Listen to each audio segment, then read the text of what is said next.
Hello everyone, I welcome you to this YouTube channel. In this presentation, I'll be speaking on the approaches to educational planning 1. This is the first video 1 on this topic, and this one will be focusing on 2 approaches. Then the second video will also be focusing on the remaining 2 approaches. I am Maruf Akiwale Oladijo from the Department of Educational Management, University of Lagos, Lagos, Nigeria. The learning objectives for this video are basically 2, and I strongly believe that by the end of this lesson, you should be able to have acquired 80% proficiency, which will enable you to discuss the social demand approach to educational planning. You know, talk about what it means, be able to talk about the assumption, talk about the merits and demerits of a social demand approach, and to be able to describe manpower requirements approach to educational planning. What does manpower requirements approach talks about? What are the assumptions? What are the methods that we can adopt when using manpower requirements approach? And what are the merits and the demerits of the approach? Um, Educational planning plays crucial roles in shaping the direction and development of educational systems. In other words, if we want to have a well-developed educational system, effective planning, is very, very crucial because of the roles that it plays in shaping the direction and development of educational systems. Effective educational planning strives to create an inclusive, quality education system that ensures equitable access, that prepares individuals for lifelong learning and contributes to societal development. In fact, not only societal development, but national development. So the goal of educational planning, therefore, is to establish a roadmap for achieving educational objectives, optimizing resources, and adapting to changing social, economic, and technological landscapes.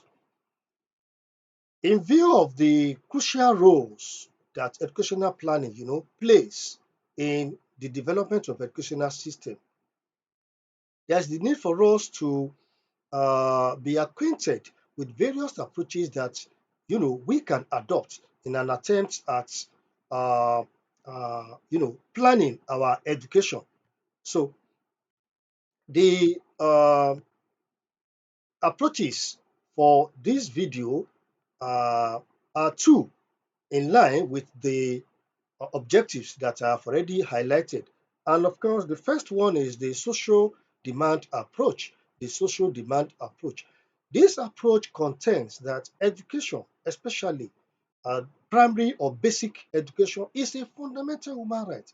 It is a universal human right to which every individual is entitled, and of course, which must be available to all individuals to the limits of their request. In other words, the basic idea behind this approach is that education should be provided, or we should provide maximum educational opportunities for all who want it, only to be limited by the financial and human resource constraints of a particular society. As long as those constraints are not there, it is expected that education should be made available. And as such, the approach emphasizes that all those who are qualified, who are willing and ready for admission into a particular level of education must be given that opportunity, must be given admission, into that level of education to which they have indicated, their readiness, their willingness, and and they are qualified to be educated at that level.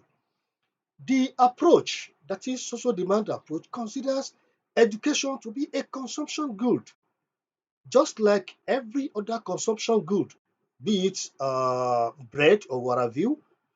that should be made available as soon as possible. So the approach looks at the consumption perspective of education. Now, the approach was used and popularized in the Robinson's 1963 Committee Report on Higher Education in Britain. In other words, it was that committee report, Robinson's committee report on higher education, that popularized the social demand approach to educational planning. And in Nigeria, within the Nigeria context, at various times in the history of the country, we have had cause, to adopt this approach. For example, the Universal Primary Education of 1955 of, the then Western region, and that of 1957 of the then Eastern region, you know, uh, are typical periods when we have adopted this approach. And of course, this UPE was made a national educational policy in 1976. And then we have the UBE, Universal Basic Education, that came into being in 1999. These are the instances in which we have used or we have adopted social demand approach to educational planning in Nigeria. Now, there are assumptions that underlie the use of this approach. The first one is that it is assumed that all children of school age will demand for education that is meant for their ages. If a child between 6 to 11 years plus, you know, we expect that, or we assume that children between ages 6 to 11 years plus would demand for primary education. All of them, that is an assumption. We also assume that the demand for education will continue to be greater than its supply. So there will always be, demand for education. There will always be demand for education. And the third assumption is that the unit cost of education, that is the average cost of education, will remain fairly constant for uh, a period of time. And lastly, it is assumed that expanded educational opportunities will add significantly to social and economic growth. That is the fourth, assumption that underlie the use and application of social demand approach to educational planning. What are the merits of this approach? What will make us to prefer this approach to any other approaches? It is because of the merit, the advantages this approach has. For example, it encourages mass education and mass literacy.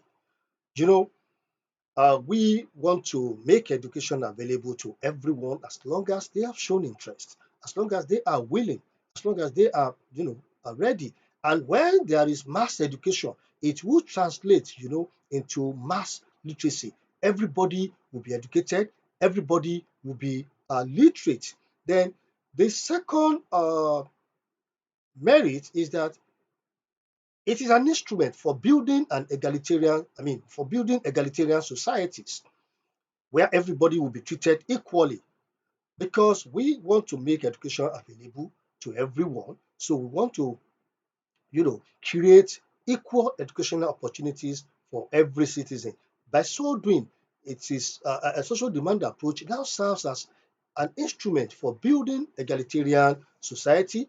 It, of course, democratizes educational opportunities in the society because it makes education available for everybody. It seeks the opinion of everybody when it comes to educational, provisions. So to a very large extent, this approach democratizes educational opportunities in the society. The approach is also a suitable supporting political tool to meet the need to satisfy the demands of the general public. You know, people will be right from the pre-independence era, the foremost nationalists, they kept, demanding for education. They kept demanding for education. So for the political class to be able to meet the need for this growing demand for education by the public, we have to use social demand approach. That is why it is a suitable supporting political tool, that can be used to meet the needs, to satisfy demands of the general public. Social demand approach also shows the planner the resources that can be allocated, you know, to each level of education as long as certain existing trends continue, and of course, if private demands is to be satisfied. So once we are very conversant with the trends in, you know, student enrollment or staffing, then we'll be able to allocate resources to each level of education so that we can, continuously strive to meet the private demand for education.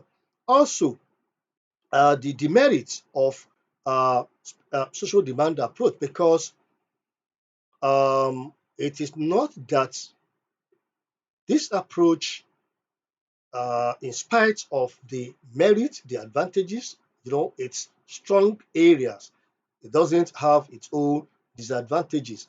And the first one is the fact that social demand approach does not show whether there is an alternative optimal allocation of resources or not. So the main goal is to provide education, whether it is cost effective, whether the resources we want to put into education can also be put into something else that would generate optimum allocation of resources. Social demand approach does not consider that. Social demand approach also tends to overestimate popular demand for education, whereas in contrast it underestimates cost. So the main goal is, how do we provide education for the people?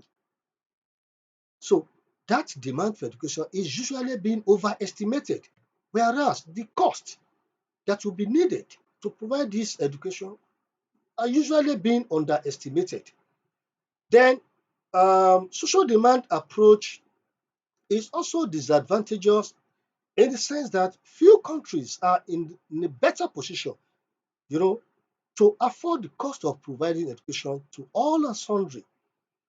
Most of the developing nations, are not in that good situation, that good position. They cannot afford the cost of providing education to everyone.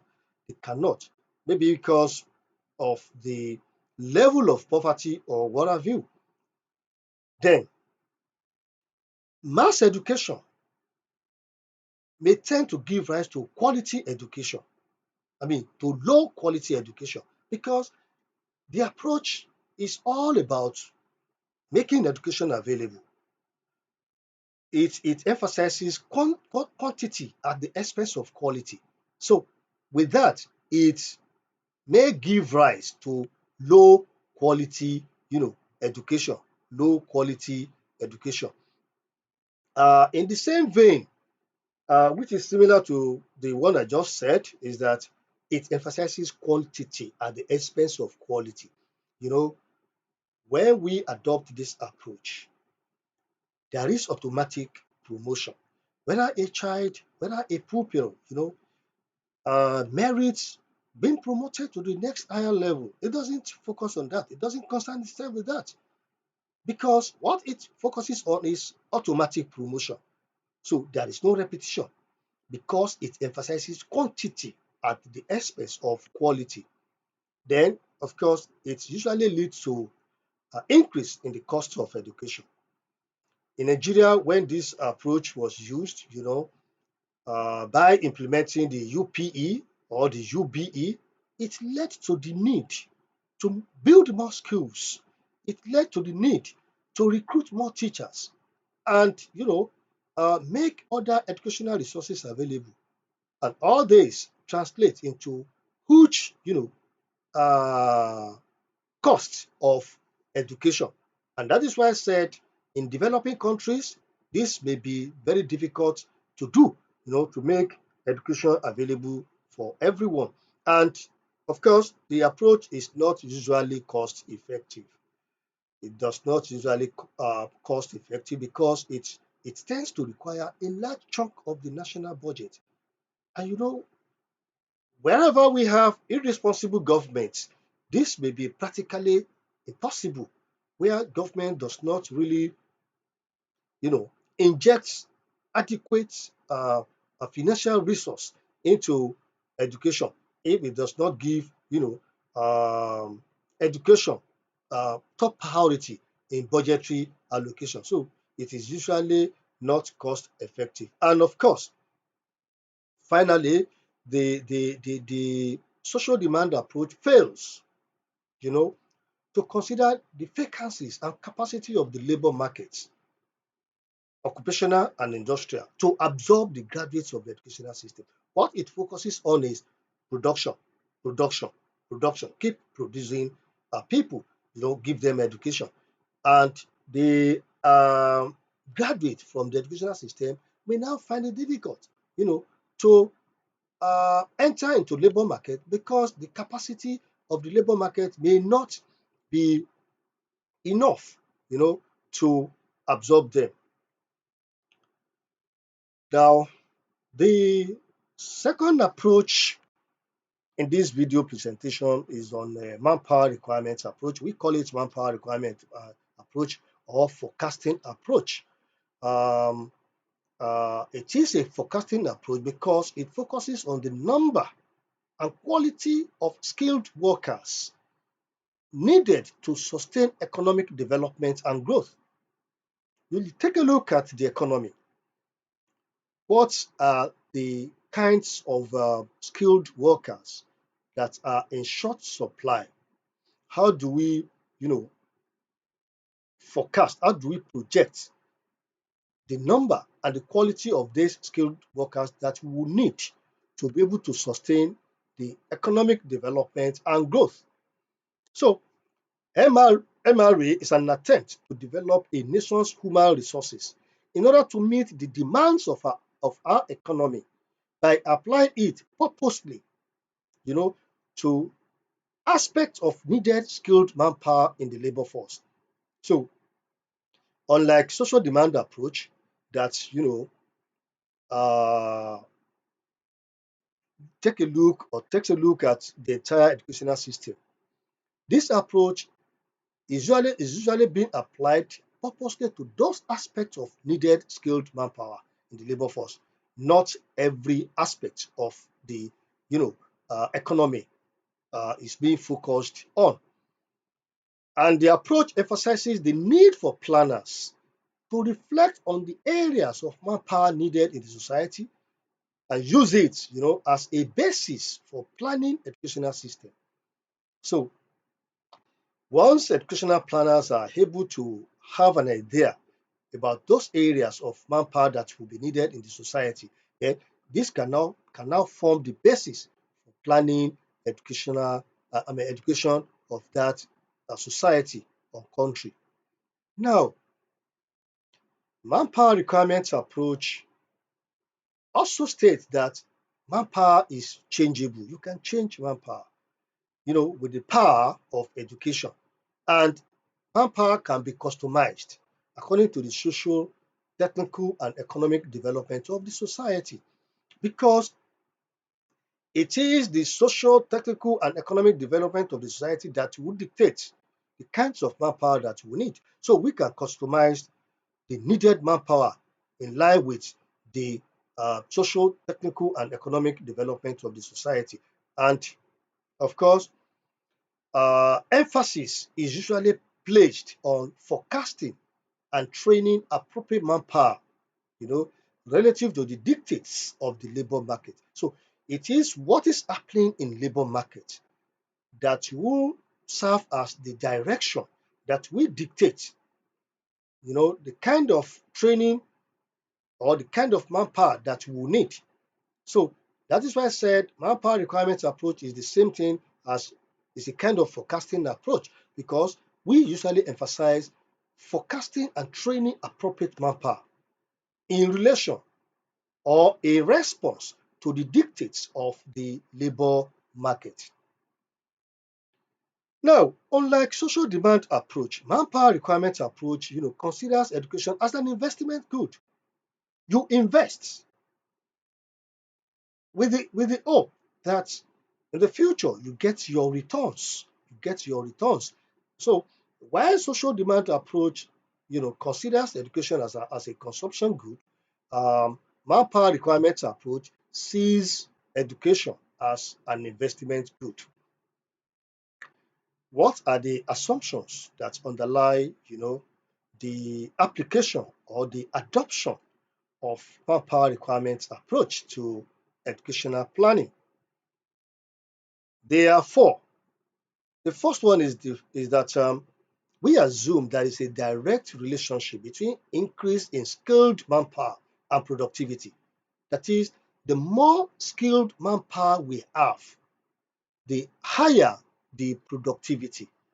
So if we have 10 skilled manpower now and the productivity is at 50%, if we now increase it, the skilled manpower to 70, it is assumed that the productivity will also increase because there is a direct relationship between increase in skilled manpower and productivity. The second assumption is that the economic system depends on the educational system and vice versa. That is, both the economic system and the educational system, they depend on each other. For example, economic system provides financial resource to education, provides financial resource that will be used, to procure educational facilities, to procure educational resources, to address the staffing needs of educational system. And in return, educational system, provides educated individuals that will be managing the economy. So it is assumed that both the educational system and the economic system, they depend on each other. Then the third assumption is that future changes in the distribution of educational personnel are associated with growth and changes in the production of goods and services. So what we are saying is that for us to be able to distribute educational personnel appropriately, you know, we have to consider the growth and changes in the production of goods and services because this will serve as the direction to which educational personnel can be distributed. And lastly, it is assumed that education can be used to transform skills and competencies of the citizens. And of course, that is closely related to the fact that education, can be made to can be customized in line with the dictates of the labor force. So it is assumed that education can be used to transform skills and competencies of the citizens. Now I move on to the various methods that we can use if we want to adopt MRA, that's manpower requirements approach to educational planning. They are basically, five. So there are five methods that we can use to be able to forecast the manpower requirements and to be able to plan education in this regard. The first one is the employer's opinion method.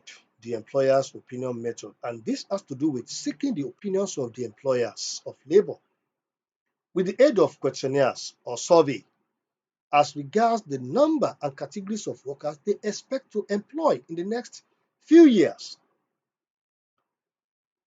We send out, educational planners will send out questionnaires and the survey to different employers of labor across various occupations, trying to obtain their opinions, their views on the number and the categories of workers they will need in the next few years that they will want to employ.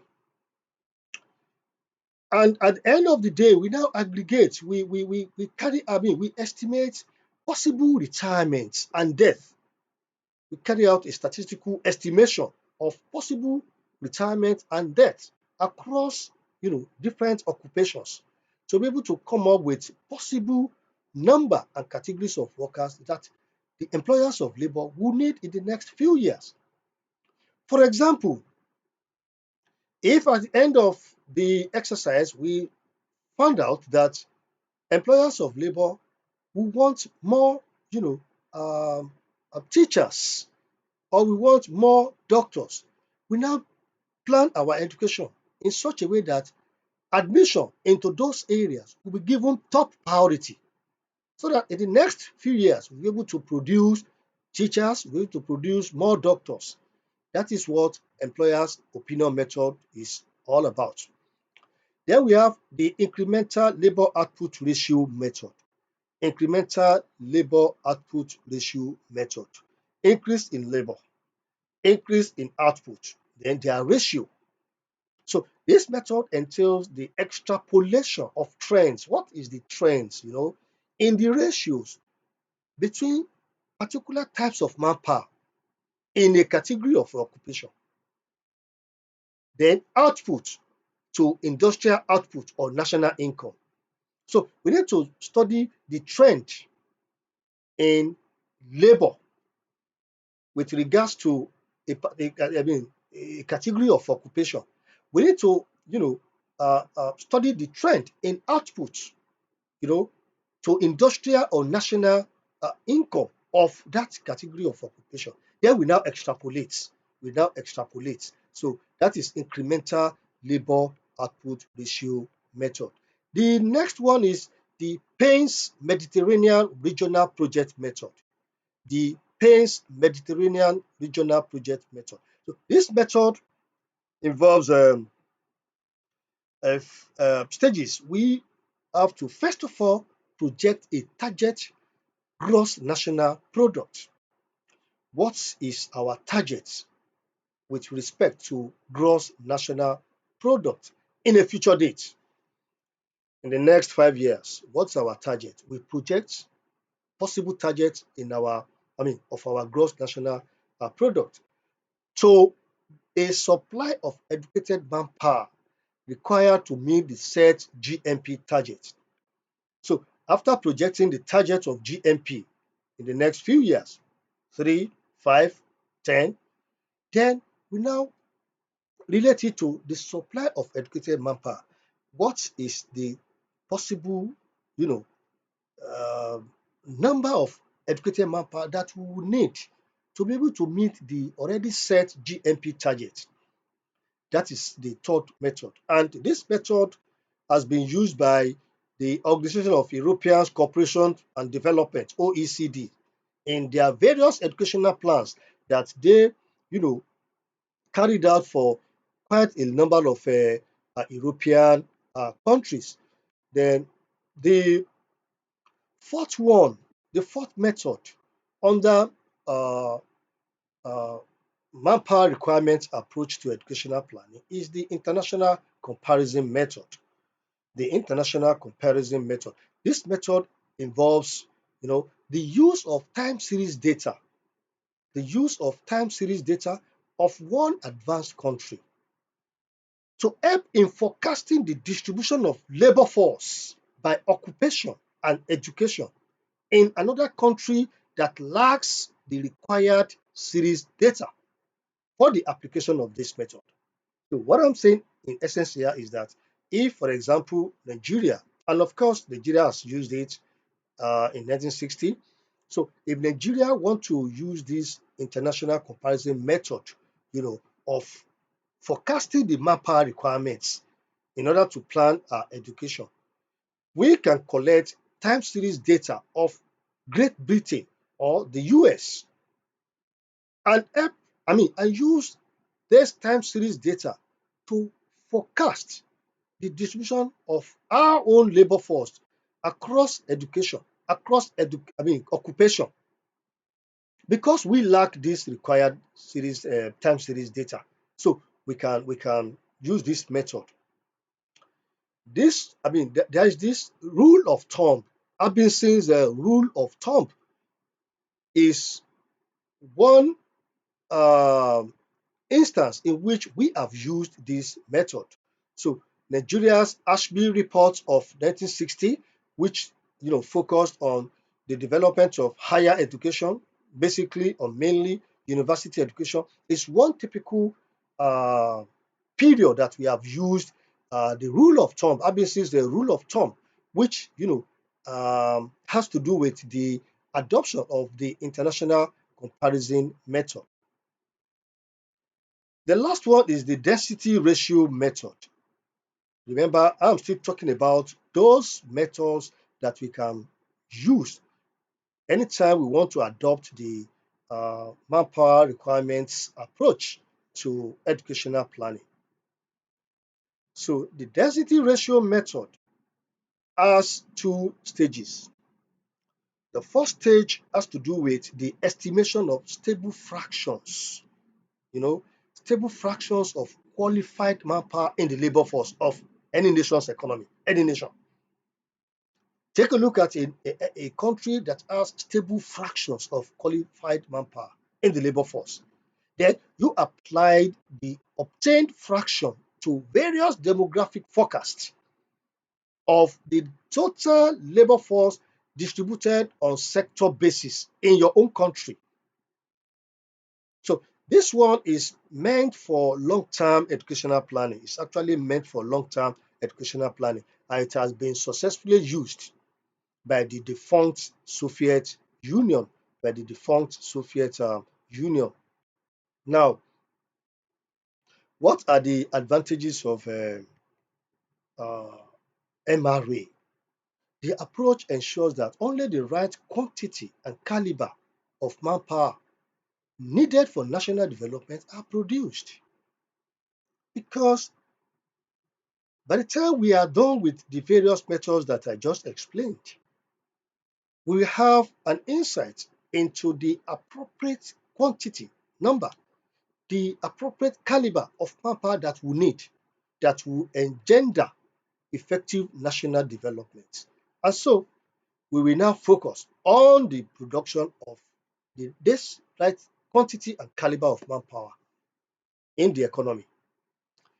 The approach effectively guides educators and policymakers on how roughly educational qualifications of the labor force ought to be developed in the future. Roughly, to give us a rough idea about the educational qualifications of labor force, how they ought to be developed in the future. And of course, MRA emphasizes the acquisition of appropriate educational qualifications as prerequisite for employment because it focuses on skilled manpower, you know, and for us to have skilled manpower, we must have higher educational qualifications. So before you can be applied, because before you can get employment, this approach says that there is the need for that individual to have acquired appropriate educational qualifications because the acquisition of appropriate educational qualification will serve as prerequisites for employment. And of course, MRA ensures high quality education. High quality education because it focuses on the production of skilled labor force. For us to have skilled labor force, we must have quality education. We must have quality education. So MRA, ensures that there is quality education. Now, what about the disadvantages? Why would you wouldn't want to adopt this approach? It is because the approach gives educational planners a limited guidance. A limited guidance in the sense that it said nothing. It ignores primary level of education. And yet, this is the bedrock of any educational system. And all the levels of education, they are interrelated. More so that primary level of education is the foundation of educational system. But it said nothing about it. It ignores this very important level of education. It actually emphasizes higher education.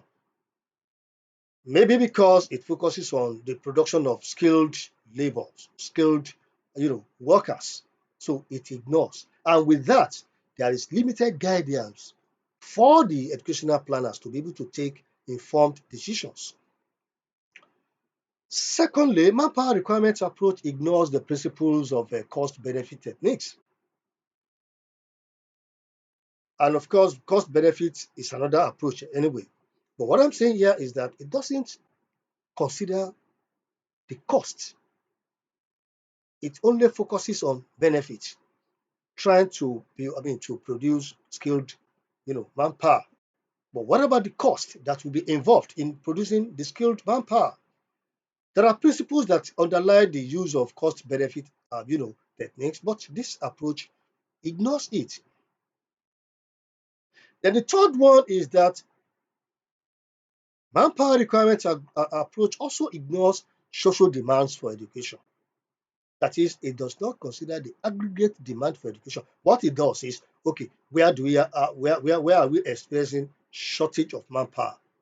Where do we need skilled manpower? Let's focus on that. So any other level of education, any other reasons, for societal demand for education is ignored. That is why I said MRA ignores the social demand for education. Like I said, it is more relevant when we are talking about higher level of education. So it is not suitable for planning primary level of education. And of course, it takes time, very long time to produce results. And what is that result? The production of manpower, skilled manpower, so to say. You know, for us, if in the economy there is shortage of doctors, medical doctors, and you want to produce more, and you have planned your education in such a way that priority, preference will be given to those who want to study medicine. It will take nothing less than 7, 8 years before we can have the result, before we can have medical doctors, being produced. So, manpower requirements approach takes a very long time before we can get the result, and it neglects skills of other kinds of labor because it only focuses on the skilled labor that is in shortage in the economy. Um, in this video, I have been able to talk about the first two approaches to educational planning. I've spoken on the social demand approach to educational planning. What does it mean? I've been able to describe it. I brought to the fore the assumptions that underlie its applications, and I highlighted the merits and demerits of social demand approach, and the same thing for manpower requirements approach. And I also tried to highlight, the various methods that we can use under manpower requirements approach to educational planning. So, what to expect in video 2? In video 2 on approaches to educational planning, you should learn, you should expect to learn about rate of returns to educational planning. What does it mean? What are the assumptions that underlie its application? What are its, merits and demerits? And the same thing, employment generation approach to educational planning. These are the things that you should expect in video 2. Thank you for your rapt attention, and thanks for watching. I implore you to, subscribe to this channel, share the video, subscribe, likes, and then make comments in the comment box. And of course, hit the notification bell so that you can have access to my previous videos and the subsequent ones that I will be releasing on this channel. Once again, I am Maruf Akinwale Oladejo from the Department of Educational Management, University of Lagos, Lagos, Nigeria.